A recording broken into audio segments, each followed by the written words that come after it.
आणि आताच्या क्षणाची एक सगळ्यात मोठी घडामोड आपण बघूया। स्थानिक स्वराज्य संस्थांच्या निवडणुकांच्या संदर्भात सुप्रीम कोर्टाने मोठे आदेश दिलेले आहेत आणि 4 महिन्यांमध्ये निवडणुका घ्या असे आदेश सुप्रीम कोर्टाने दिलेले आहेत। आताच्या क्षणाची ही मोठी बातमी आपण बघतोय।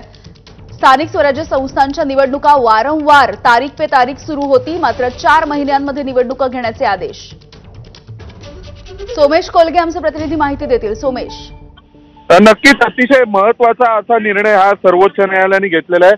सर्वोच्च न्यायालयाच्या निर्णयामध्ये आता सर्वोच्च न्यायालयाने असं म्हटलंय की निवडणुका थांबवण्याचं आम्हाला काही विशिष्ट कारण वाटत नाहीये, कारण यापूर्वी निवडणुका ज्या थांबवल्या गेल्या त्या ओबीसीचा आरक्षणाचा एक गुंतागुंतीचा प्रश्न होता आणि त्या प्रश्नाच्या अनुषंगाने सर्वोच्च न्यायालयाच्या एका आदेशाचा प्रश्न होता आणि त्या प्रश्नाच्या अनुषंगाने सर्वोच्च न्यायालयाच्या एका आदेशात स्टेटस को मेंटेन ठेवा असं म्हटलं गेलं आणि तेव्हापासून स्थानिक स्वराज्य संस्थांच्या निवडणुका थांबवल्या गेल्या। पण आज जस्टिस सूर्यकांत यांच्या न्यायपीठासमोर ज्यावेळी याविषयी सुनावणी झाली त्यावेळी त्यांनी काही प्रश्न विचारले। ते म्हणाले की एकतर निवडणुका घ्यायच्याच नाहीत का, जर निवडणुका या प्राथमिकता आहे म्हणजे प्रायोरिटी या इलेक्शन्स आहेत, त्यामुळे तुम्ही 4 महिने किंवा 6 महिने, आता फायनल ऑर्डर मध्ये ते एक्झॅक्ट टाइम लिमिट सांगतील, ते म्हणालेत की निवडणुका घ्यायला सुरुवात करा। बाकीचे सर्व मुद्दे आहेत की त्या जुन्या कायद्याने घ्यायच्या, नवीन कायद्याने घ्यायच्या, ओबीसींना दिलेलं आरक्षण योग्य आहे की अयोग्य आहे त्या संदर्भातल्या सुनावणी आणि त्याला चॅलेंज हे सुरू राहील, त्याविषयीच्या सुनावण्या या होतील, परंतु त्यासाठी निवडणुका थांबवण्याचं काही कारण नाहीये। त्यामुळे स्थानिक स्वराज्य संस्थांच्या निवडणुकांना सर्वोच्च न्यायालयाच्या आदेशाने एक प्रकारे स्थगितीचा ब्रेक लागला होता असं जे म्हटलं जात होतं, तर त्यावर आता सध्या जी माहिती मिळते आणि ज्या प्रकारे न्यायालयाने आताच्या सुनावणीमध्ये आदेश दिलेत त्यानुसार आता या सर्वोच्च न्यायालयाच्या आदेशाचा स्टेटस को हा कुठल्याही प्रकारे राज्य सरकारवर किंवा राज्य निवडणूक आयोगावर नसेल।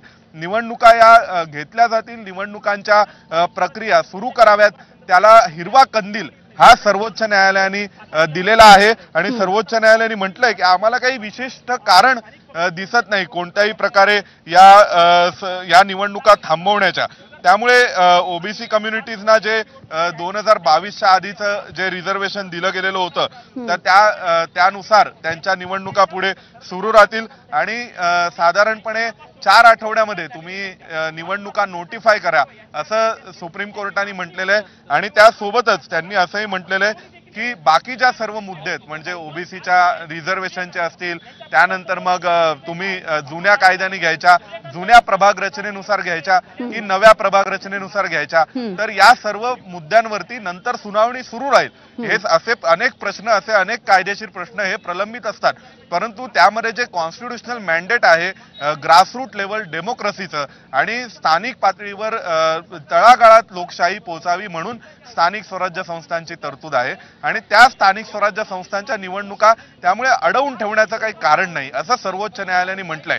खरं तर आज तरी या सगळ्यात काही होईल का अशी शंका होती। आपल्यासोबत ॲडव्होकेट